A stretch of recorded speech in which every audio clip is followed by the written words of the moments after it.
Friends, మొత్తం మీద అల్లు అరవింద్ కుటుంబం యావత్తు కూడా టార్గెట్ చేయబడిందా? ముఖ్యంగా అల్లు అర్జున్ సినిమా పుష్ప 2 తర్వాత ఆ కుటుంబాన్ని బ్లేమ్ చేయడానికి పెద్ద ఎత్తున తెర వెనుక ఏదో జరిగిందా అన్న అభిప్రాయం వెలువడుతోంది. ముఖ్యంగా ఇవాళ తెలంగాణ అసెంబ్లీలో ఈ అంశంపై చర్చ జరిగి సాక్షాత్తు ముఖ్యమంత్రి రేవంత్ రెడ్డి కూడా తీవ్రంగానే స్పందించారు. ఒక దశలో సినీ పరిశ్రమకు సంబంధించిన రాయితీలు కానీ మిగతావి కానీ తన టెన్యూర్లో ఇవ్వటం జరగదని కూడా చెప్పారు. అట్లాగే సినిమా టిక్కెట్ల ధరలు పెంచుకోవడం లాంటి వాటికి ఇక ముందు సహకరించబోయేది లేదని కూడా తేల్చి చెబుతూనే ఆయనకున్న సమాచారం పుష్ప 2 సినిమాకి సంబంధించి బెనిఫిట్ షో, ప్రీమియర్ షో ఎప్పుడైతే సంధ్యా థియేటర్లో వేశారో ఆ రోజు జరిగినటువంటి తొక్కిసలాటలో ఒక మహిళ మృతి చెందటం, ఆమె కుమారుడు కోమాలో ఉండటం, దీనికి సంబంధించి ఎంఐఎం శాసనసభ్యుడు అక్బరుద్దీన్ ఓవైసీ వేసిన ప్రశ్నకు ముఖ్యమంత్రి తీవ్రంగానే స్పందించారు. ఆయనకున్న సమాచారం మేరకు పోలీస్ వర్గాల నుంచి కానీ లేదా ఇంటెలిజెన్స్ వర్గాల నుంచి కానీ ఆయనకున్న సమాచారం మేరకు ఆయన అసెంబ్లీలో సమాధానం ఇచ్చారు. ముందుగానే పోలీసులు హెచ్చరించిన, రావద్దని చెప్పిన అల్లు అర్జున్ అక్కడికి వచ్చాడని, అంతేకాకుండా తొక్కిసలాట జరిగి ఒక నిండు ప్రాణం బలిగొనే పరిస్థితి ఏర్పడినప్పుడు పోలీసులు సమాచారం ఇచ్చిన ఆయన థియేటర్లోనే కూర్చొని సినిమా చూశారని, అంతేకాకుండా వెళ్ళిపోయేటప్పుడు కూడా ఆయన చేతులూపుతో ఒక ప్రదర్శనగా, ఒక ర్యాలీగా వెళ్ళడం, ఇది ఒక బాధ్యతా రాహిత్యానికి సంబంధించిన విషయంగా రేవంత్ రెడ్డి పోల్చారు. అక్బరుద్దీన్ ఓవైసీ కూడా ఇదే రకమైనటువంటి అభిప్రాయాన్ని వెలువరించారు. అంతేకాకుండా సినీ నటుడు హీరో అల్లు అర్జున్ బాధ్యతా రాహిత్యాన్ని లేదా ఆయన కనీసం ఆ కుటుంబాన్ని పరామర్శించకపోవడాన్ని కూడా ముఖ్యమంత్రి కానీ అక్బరుద్దీన్ కానీ తీవ్రంగానే ఆక్షేపించారు.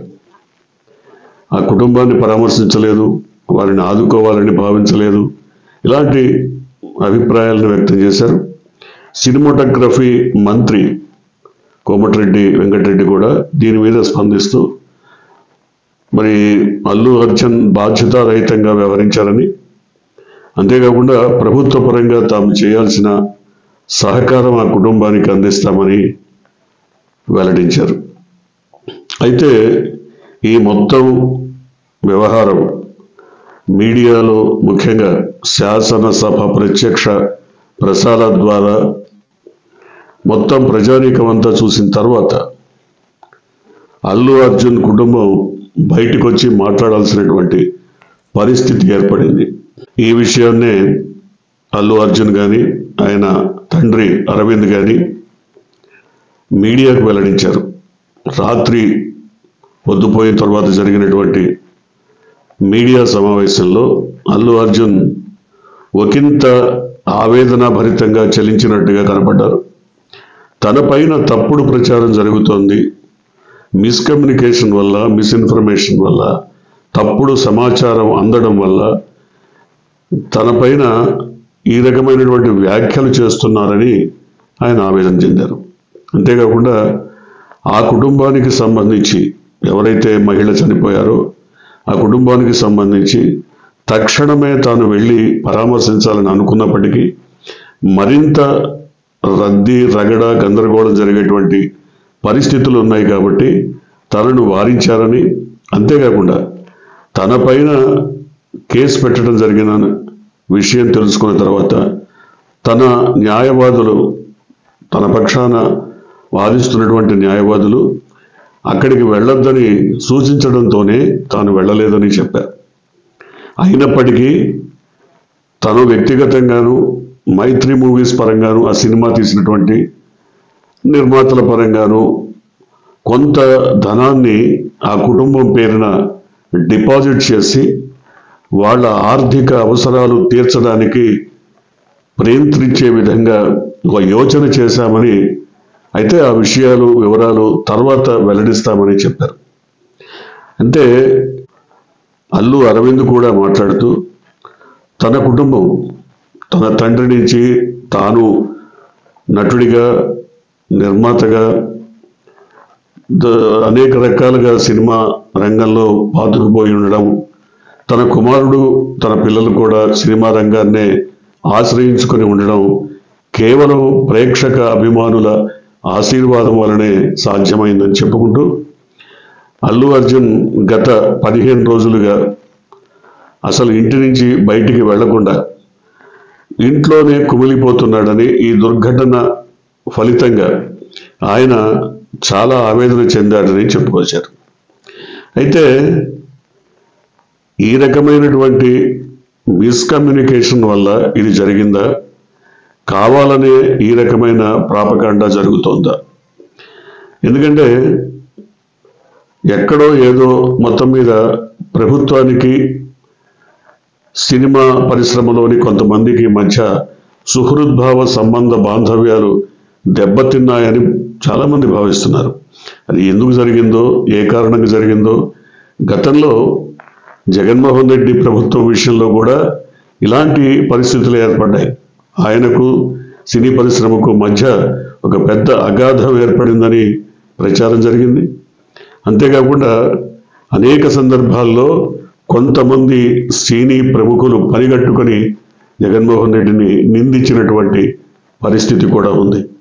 ఇప్పుడు ఒక విధంగా చూస్తే అల్లు అరవింద్ కుటుంబం ఒంటరిగా ఈ సమస్యను, ఈ ఉదంతాన్ని అధిగమించడానికి ప్రయత్నిస్తోంది.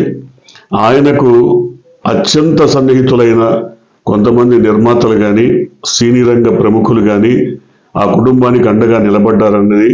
అయితే ఆయనకి బంధువులు కానీ లేదా మెగా ఫ్యామిలీకి సంబంధించినటువంటి వాళ్ళు కానీ ఎవరు ఈ ఉదంతంలో మరి పక్కన నిలబడి సహకరించిన ఉదంతాలు లేవనేది బయట ప్రచారం జరుగుతుంది. అంటే ఏ రకంగా చూసినా అల్లు అరవింద్ కుటుంబాన్ని ఏకాకిరి చేయటం, ఒంటరి చేయటం, లేదా అల్లు అర్జున్ మరి ఇంత ఊహాతీతమైనటువంటి విజయాన్ని సాధించిన తర్వాత మొత్తం మీద ఏదో ఒక రకమైనటువంటి జలసీన, ఈర్ష్యన లేదా అసూయన ఏదో మొత్తం మీద కనబడుతోంది అన్న వాదన కూడా వినపడుతోంది.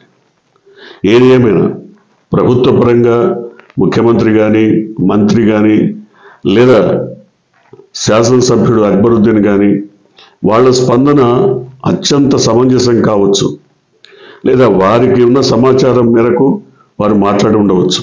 కానీ అల్లు అరవింద్ లేదా అల్లు అర్జున్ వారు కూడా తమదైన శైలిలో తమ ఆవేదన వ్యక్తం చేయడమే కాకుండా ఈ ప్రెస్ మీట్కి సంబంధించి ఏం మాట్లాడాలి, ఏం మాట్లాడకూడదు, మొత్తం బ్రీఫింగ్ అంతా కూడా న్యాయ సలహాల మేరకే తాము తెలియజేయడం జరిగిందని చెప్పుకొచ్చారు.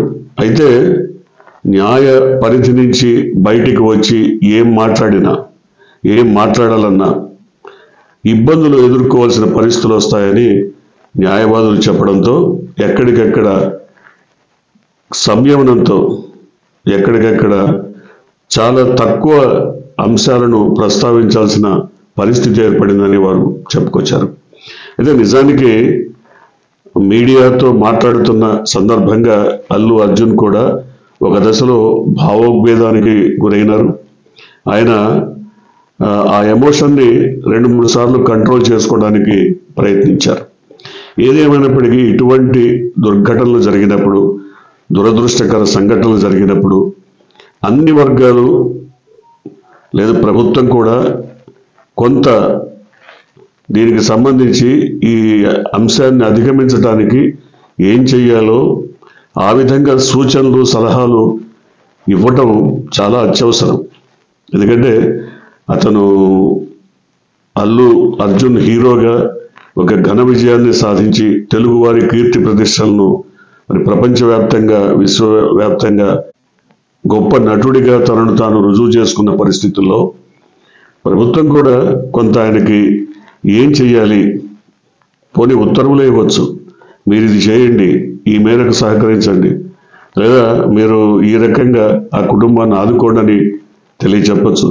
సినీ రంగ ప్రముఖులు కూడా ఆ కుటుంబానికి అండగా నిలిచి మీరేం చేయాలి ఏం చేయకూడదు అన్న విషయాన్ని మరి స్పష్టంగా తెలియజేస్తే బాగుండేది. అయితే ఇక్కడ మరొక విషయం బాధాకరమైంది.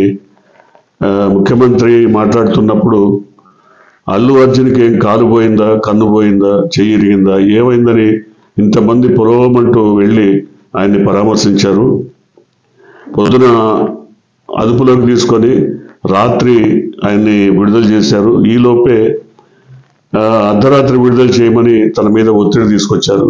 ఏం జరిగిందని ఒకరోజు జైల్లో ఉంటే దానివల్ల వచ్చే నష్టం ఏంటి, అంత ఇబ్బంది ఏంటి అని ఆయన ప్రశ్నించారు. అది వాస్తవమే. ఎందుకంటే జైలుకి వెళ్ళడం లేదా ఏదో తప్పుడు ఎలిగేషన్స్ వల్ల, లేదు నిజమైనటువంటి ఎలిగేషన్స్ వల్ల జైలుకి వెళ్ళడం, లేదా నిర్దోషిత్వాన్ని నిరూపించుకొని బయటికి రావడం, ఇవన్నీ వ్యవస్థలో జరుగుతున్నవే.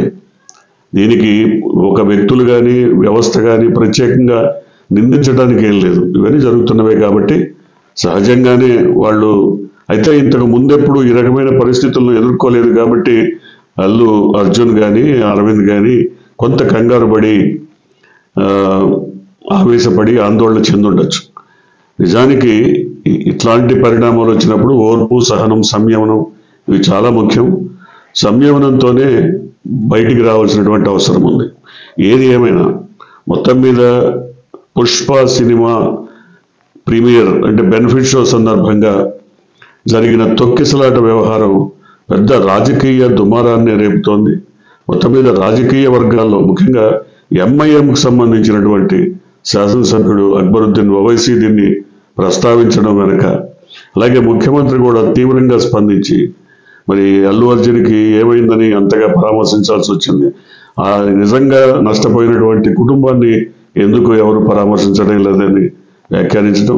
నిజానికి అల్లు అర్జున్ చెప్పారు, తమ టీంలో ప్రొడక్షన్ టీంలో కొంతమందిని ఎవరైతే బాధిత కుటుంబం ఉందో, చనిపోయిందో మహిళ, వాళ్ళ ఇంటికి వెళ్ళి వాళ్ళని పరామర్శించమని చెప్పామని, వాళ్ళ ఆ ప్రక్రియలోనే ఉన్నారు, వాళ్ళు ఆ పందాలోనే పనిచేస్తున్నారు. అయితే ఎక్కడ కూడా లీగల్ టీం కానీ లేదా వాళ్ళ ప్రొడక్షన్ టీం కానీ వీళ్ళందరూ కూడా అల్లు అర్జున్ని నేరుగా వాళ్ళ ఇంటికి వెళ్ళి పరామర్శించొద్దు, ఆసుపత్రికి వెళ్ళి పరామర్శించొద్దు, దానివల్ల కాంప్లికేషన్స్ వస్తాయని చెప్పడం వల్ల తాను వెళ్ళలేదని స్పష్టంగా అల్లు అర్జున్ చెప్పారు. అంతేకాకుండా అసలు ఆ రోజు థియేటర్లో ప్రదర్శనే జరగలేదు, తనకు పోలీసులు కానీ ఎవరూ సమాచారం ఇవ్వలేదు తొక్కిసలాటకు సంబంధించి.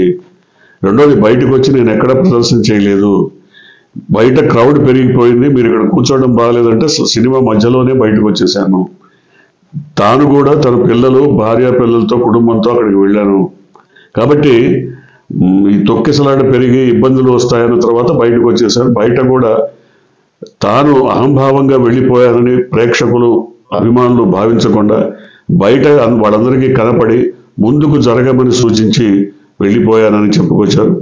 ఏది ఏమైనా ఈ సంఘటన నిజానికి ఇంత రాజకీయ దుమారం రేపుతుందని ఎవరు భావించలేదు.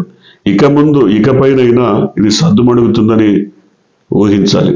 చూద్దాం ఏం జరగబోతుందో.